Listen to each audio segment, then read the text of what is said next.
మాటలు మాట్లాడి తప్పించుకోవడంలో బీఆర్ఎస్ నాయకులను మించిన వారు ఈ దేశంలోనే ఎక్కడా లేరని ప్రభుత్వ విప్ అడ్లూరి లక్ష్మణ్ కుమార్ ఎద్దేవా చేశారు.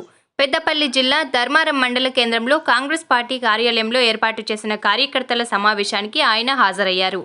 అనంతరం లక్ష్మణ్ కుమార్ మీడియాతో మాట్లాడుతూ, రైతులకు రుణమాఫీ చేస్తే తన ఎమ్మెల్యే పదవికి రాజీనామా చేస్తానని చెప్పిన హరీష్ రావు ఇప్పుడు మాట మార్చారని ఆరోపించారు. హరీష్ రావుకు చిత్తశుద్ధి ఉంటే తన ఎమ్మెల్యే పదవికి రాజీనామా చేయాలని డిమాండ్ చేశారు.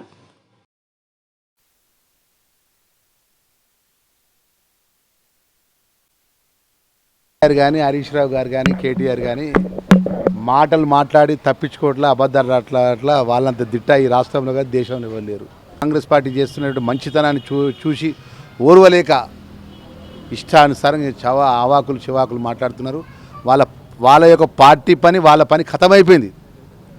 పార్లమెంట్ ఎన్నికల లోపల వాళ్ళు ఏదైతే వాళ్ళ యొక్క దుకాణం బంద్ చేసుకున్నారు, దుకాణం బంద్ చేసుకొని బీజేపీలకు దుకాణం అప్పచెప్పారు. అప్పచెప్పి ఇప్పుడు ఏం మాట మాట్లాడతారు? కాంగ్రెస్ 6 గ్యారెంటీ నాయన కాంగ్రెస్ 4 గ్యారెంటీ పథకాలు ఆల్రెడీ ఇచ్చింది. ఇంకా మిగతా 2 గ్యారెంటీ పథకాలు కూడా ఇష్టానికి సిద్ధంగా ఉన్నది అనే విషయాన్ని కూడా ఒక్కసారి కేసీఆర్కి అదేవిధంగా హరీష్ రావుకు కేటీఆర్కి తెలియజేస్తున్నాము.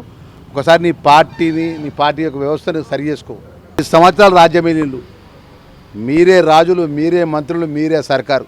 మేమేమైనా చేయంగా అద్దన్నామా? రైతులకు మేలు చేయంగా, రైతులకు రుణమాఫీ చేయంగంటే కాంగ్రెస్ పార్టీ నాయకత్వం కానీ కాంగ్రెస్ పార్టీ నాయకులు మేమైనా వద్దన్నామా? ఏ రోజు రైతులను పట్టించుకోలే. రైతుల రుణమాఫీ చేయకపోక వడ్ల కొనుగోలు విషయంలో ఎంత ఘోరమైనటువంటి అక్రమాలు మీరు మిల్లర్లకు అప్పచెప్పిన రైతులను తీసుకుపోయి ఇక మళ్ళీ ఇలా మాట్లాడితే ఎట్లా? దయ్యాలు వేదాలు వల్లించినట్టు ఉంటుంది.